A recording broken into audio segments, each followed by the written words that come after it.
It's so true, right? In equipment leasing, you really got to be ahead of the game. Oh, absolutely. It's not just about offering competitive rates. It's about knowing who needs what. Right. Before they even think about picking up the phone. Exactly. Like, how do you predict the future, you know? It's like having a crystal ball. Yeah. You really need to. But it's tough because the traditional ways of getting those leads, they don't cut it anymore. They're too broad. They're not targeted enough. Exactly. You're not really hitting the mark. So that's why I was really excited to dig into this. Yeah. This article from theRateCard. It came out on March 29th, 2025. Okay. And it's titled, Elevating 5 Research Tactics to Prospecting for Sales Success in Equipment Leasing. I like that title, yeah. And it really gets into the nitty-gritty of right to the point. How to, sharpen our focus, get those leads that really matter. Okay. So let's unpack this a little bit. Yeah, let's dive in. Basically, what we're going to try to do today is we want to give you, the listener, some really concrete ways to pinpoint those companies that are just ripe for equipment leasing and financing. So going beyond just the traditional methods. Exactly, getting beyond. Like cold calling and... the basic stuff. Generic emails, yeah. Because... I mean, everyone's doing that. It's not effective. You need to stand out. And the key idea here, what we're going to really focus on, is that a lot of times those perfect clients, those golden opportunities, the hidden gems, they're actually sending out signals subtly through what they're doing online, through industry conversations. Right. And this might be happening way before they ever make any official announcement. Like a press release or anything like that. So we got to learn how to read between the lines, right? Absolutely. It's like being a detective. Okay, so the article, it starts off with this really interesting approach. Okay. Monitoring online complaints. Now that sounds a bit... It sounds a little counterintuitive. Negative. But think about it. Okay. Even if a company isn't actively looking for a new leasing partner, the things people are saying online, the frustrations that are voiced, those can be gold mines. They can reveal unmet needs, pain points that we can solve. Needs that they might not even be consciously aware of. Yeah, exactly. So where do we start? Where do we go to find these digital conversations? Well, the article suggests starting with your competitors. Okay. Look at their social media. Specifically? Or comments sections. Oh, interesting. You'd be surprised what people will say there. So we're talking about, like, you might find people who are actually decision makers, yeah. Complaining about... like venting about their current leasing situation? Yeah, things like contract terms, service issues. Ah, so if they're publicly unhappy with a competitor... that's a huge red flag. That's a signal. Yeah, a signal that we might be able to help. But, I mean... of course. How do we know which complaints are really valuable? I have to filter. It's a lot of noise online. Right, you can't just... it's all noise. You can't just react to every little thing. Right. Look for specific mentions. Okay. Of leasing terms, financing structures, asset management, those sorts of things. So, like, if someone's complaining about bad customer service, that's not necessarily helpful. Not really. But if they're talking about rigid contract clauses, that's a different story. That's a sign. Okay, so beyond our competitors, where else can we tune in? Well, the article talks about industry-specific discussion forums. Like online communities. Exactly. Places where professionals gather to talk shop. So I'm imagining, like... logistics, construction. That's healthcare, yeah. Any industry that uses equipment, they probably have these forums. And they're talking about the real challenges they face. Right, like the day-to-day stuff. You might find them discussing equipment needs, financing limitations. Ah, that's good intel. Things you wouldn't see in a company's polished marketing materials. Makes sense. You're getting the unfiltered truth. Okay, now this one's a little unconventional. Okay. Employee reviews. On sites like Glassdoor. Yeah. Now, this one requires a bit more nuance. Right, because you're not always sure. How reliable is that information? Right. Is it just someone having a bad day? Yeah, you have to look for patterns. Okay. If you see multiple employees mentioning things like... give me an example. Outdated equipment, budget constraints, inefficiencies in how they manage their assets. That's a sign that something's up. Yeah, it suggests there's a potential need for... new equipment, new financing solutions. Okay, so we've got these listening posts set up. We're monitoring competitors, social media, industry forums, employee reviews. Right. We're gathering all this information. So what do we do with it all? How do we put it to use? What's the next step? You have to analyze it. Okay. Look for those recurring complaints, the common threads. Okay, like, are people constantly talking about... maybe it's inflexible lease durations? Or, like, the approval process takes forever. or they're having trouble upgrading their equipment. And if you see the same issues popping up over and over again, that tells you there's a broader pain point in that industry. So the article suggests that instead of just, jumping on a specific company's complaint. Yeah, like, hey, I saw you complaining about X on Twitter. Don't do that. Don't do that, yeah. Instead, we should take a more strategic approach. Okay. Frame your outreach around those industry-wide challenges. That's much more sophisticated. Exactly. It shows you understand the bigger picture. And it's less aggressive. Less confrontational. The article gives a really good example. Oh, yeah. You could say something like, okay. Many companies, whatever industry, right. have expressed concerns about capital constraints affecting equipment acquisitions. That's good. Have you encountered similar challenges? It's open-ended. It's inviting a conversation. Exactly. You're not coming in with a hard sell. No, you're not saying, here's my product, buy it. Right. You're saying, I understand your problems. Let's talk. And people are more receptive to that. Absolutely. They feel heard. They feel understood. Okay, so we're listening to complaints to find those immediate needs. Yeah. But what's the next step? How do we identify those clients who might be ready for leasing and financing in the future? Well, tactic number 2. Okay, hit me. Is all about monitoring trends. Okay, so we're not just focused on the negative stuff anymore. No, this is about looking at the bigger picture. Okay. Social and community trends.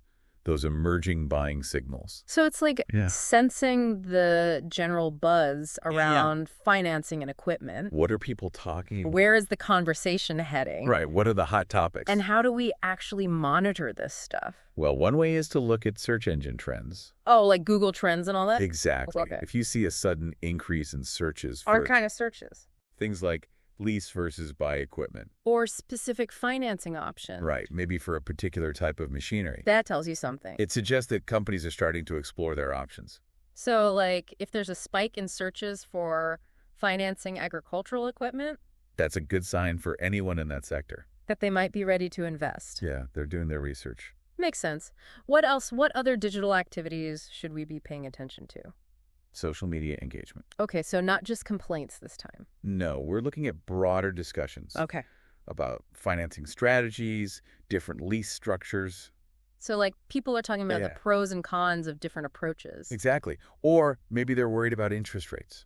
Interesting. These conversations often happen before a company actually makes a decision. So it's like we're catching them in the early stages. Right, while they're still figuring things out. And the article also mentioned industry association discussions. Oh, yeah, those are gold mines. So like industry-specific... Webinars, LinkedIn groups, online forums. Okay. Those are places where executives and financial professionals... Right, the people who make the decisions. They're talking about the challenges they're facing. And the opportunities. Exactly. So we're tracking search trends, social media discussions, industry association activity. Mm-hmm. It's a lot of data. It is, but it's valuable data. How do we make it actionable? The key is to align your messaging with what you're seeing.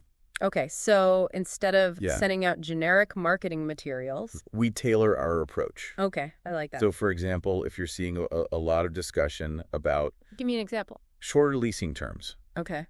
Maybe because of economic uncertainty. Yeah, that makes sense. You can highlight your flexible, short-term financing options. So you become part of the conversation. Exactly. You're not just selling, you're providing a solution. Right. You're showing that you understand their needs. An article actually had a really good case study about this. They talked about a leasing firm that noticed a lot of discussion about asset utilization. Okay. So they adjusted their marketing. They did. To focus on how their leasing solutions could help companies improve equipment lifecycle management. Exactly. And they saw a huge increase in leads. Because they were speaking directly to what people were already thinking about. That's really smart. It is. Okay, so we've covered listening to complaints, tracking trends. Mm-hmm. What's the next tactic for sharpening our prospecting? Tactic number 3 is about going deeper into a company's digital footprint.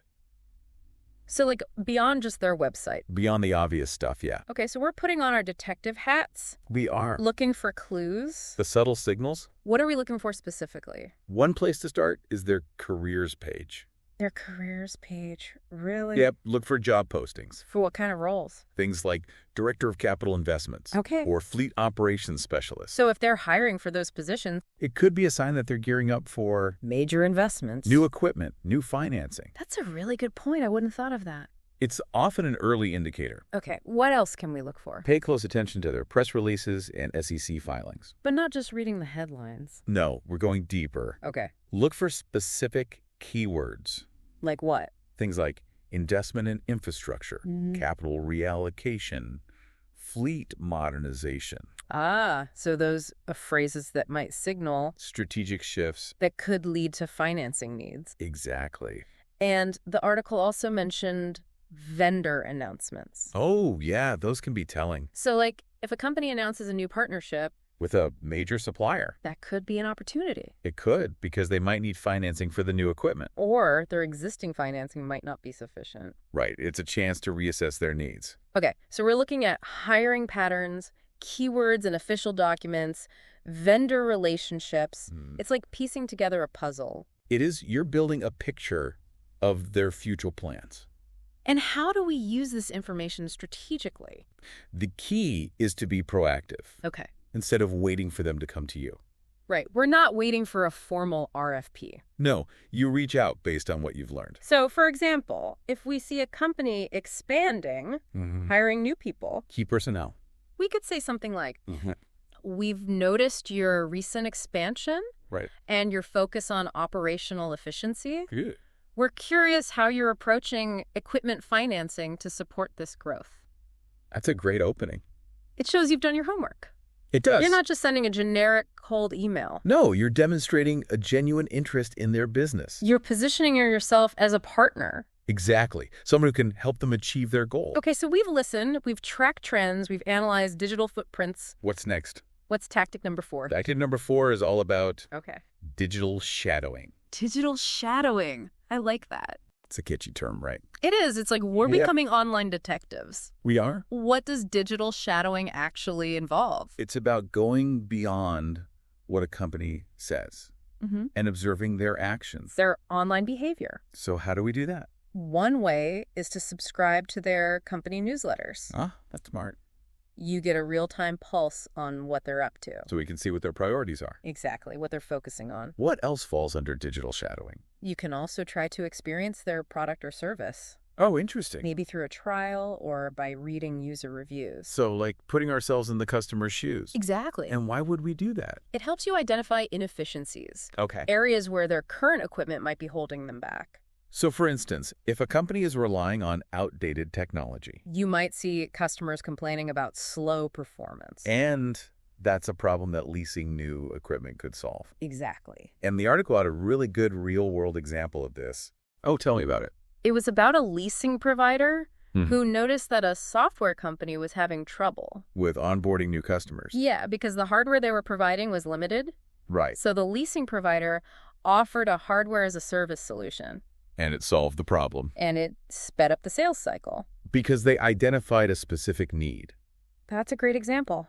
It is. Okay, we're on to the 5th and final tactic. Okay, bring it on. This one's all about leveraging customer support transcripts and feedback. So we're getting even more specific. We are. Digital shadowing gave us a broader view. This is about drilling down into the details. The nitty-gritty. Where do we start? Where do we find this information? Customer reviews on third-party platforms are a great starting point. Like Yelp, Google reviews, those kinds of things. Exactly. You often find candid feedback there. So customers might be talking about service disruptions, dissatisfaction with their equipment. Or their financing. Right. It's unfiltered, real-world feedback. And what else? Where else can we find this kind of direct insight? Publicly accessible support forums. Okay, so if a company has like a community-based support system where customers can help each other. Exactly. Those forums can be really revealing. You see people describing their problems, their frustration. And their needs.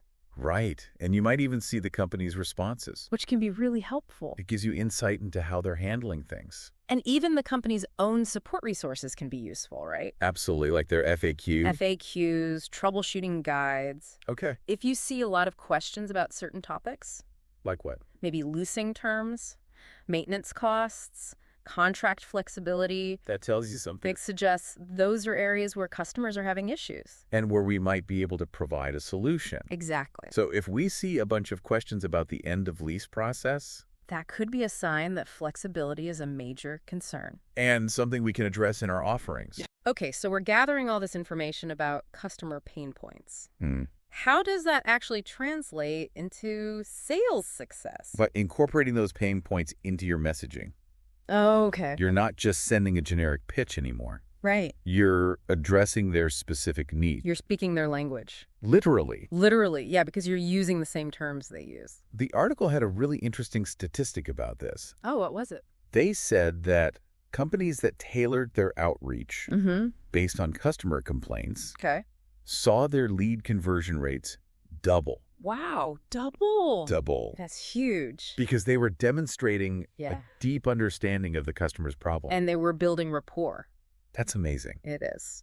So that brings us to the end of our deep dive. Wow, we covered a lot. We did. 5 powerful tactics. 5 data-driven research tactics. That can really make a difference. For anyone in equipment leasing and financing. So just to recap, we talked about identifying pain points through online complaints, tracking social and community trends, buying signals, analyzing digital footprints for those less obvious indicators, engaging in digital shattering, to understand the user experience, and leveraging customer support transcripts to find those urgent needs. And by using these strategies, you can find potential clients earlier. Yeah.